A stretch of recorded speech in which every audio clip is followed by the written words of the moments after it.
Economy. Opinion. A Fragile Economy. By Hassan Beg, October 5, 2022. Pakistan's economy is under extreme pressure to avoid default. Even though the danger of default has somewhat decreased, the economic conditions are still deteriorating. The country's debt burden is at its peak, and the recent devastating floods have multiplied the existing financial problems. Price hikes have played havoc with the economy, and inflation is nowhere under control. The depreciation of the Pakistani rupee is another issue causing problems. Prospects of substantial investments from foreign countries to support the deteriorating economic conditions are also quite low. Dwindling exports and the rising current account deficit and low foreign exchange reserves have also raised alarm bells. We are to go by the book, otherwise default is imminent.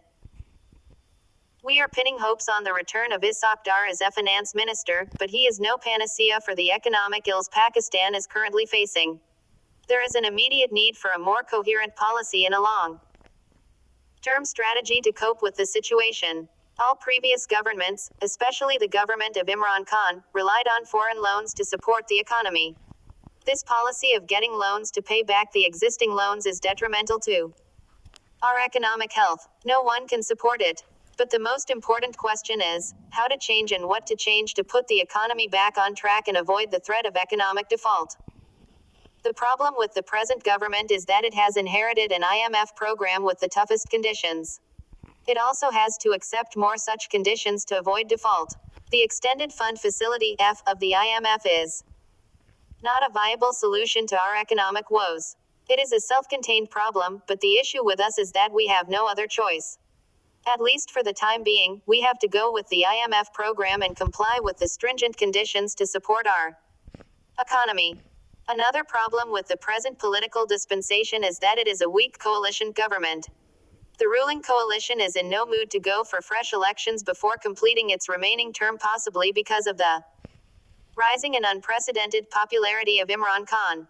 The government has already earned a bad name due to the rising inflation and price hikes, partly contributed by the tough conditions attached to the IMF program.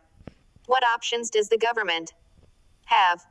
First, we need short, medium and long-term strategic policies to correct the historical wrongs of totally relying on foreign loans and aid programs.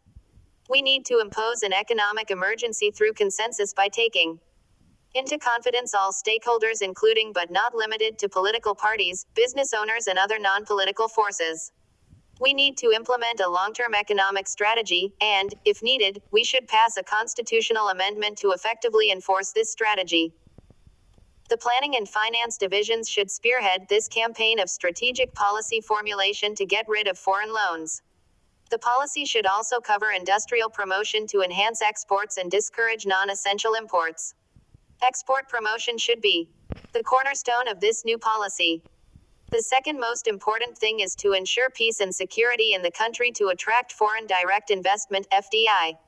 We must provide an investor-friendly atmosphere to encourage investors to bring their capital in Pakistan. The Board of Investment (BOI) should be strengthened and reinforced with a new dynamic professional management, facilitating both investors and business owners. The BOI needs to act on the policy of investment promotion through simplification of procedures, implementing and ensuring ease of doing business in Pakistan. The present BOI setup is incapable of attracting any sort of investment in the country. It needs structural reforms and change in management to become an effective institution. But the fact is that peace and security is the prime factor to attract investment and businesses. The third important thing is political consensus and stability, which is a must to implement economic policies ensuring security in the country. Political stability. Through a strong political system will ensure a successful transition to economic stability and robust economic growth to avoid economic default. We need a mature political leadership to avoid imminent default. The government has to initiate steps to convince the opposition to sit on the table to get out of this mess. The nature of the politics of former Prime Minister Imran Khan is confrontational, and such behavior indicates that we are not going to get political stability in Pakistan in the near future. The economy will remain disturbed during such political confrontations. But Pakistan needs relief from political fights to get rid of economic problems. The solution for the current political Instability lies in holding fresh elections, but the government is in no mood to go for early elections, and this will remain a cause of hyperbolic economic issues. The devastating floods in Pakistan have added to the woes of ordinary people. The government is in search of relief for the poor affected by the floods. The international community has shown a lot of sympathy and support in this time of crisis. Pakistan is also expecting the relaxation of loan repayments and debt rescheduling and debt servicing. The Prime Minister of Pakistan is quite active these days to get this relaxation. Finance Minister Ishaq Dar is also a dynamic minister, trying hard to get in touch with all stakeholders to get relief for Pakistan's debt rescheduling. The young Foreign Minister, Bilawal Bhutto, is also making efforts to get relief for the poor affected in floods. There is a lot of hope that Pakistan may get relief in debt repayments by rescheduling outstanding loans from G20 countries and the Paris Club.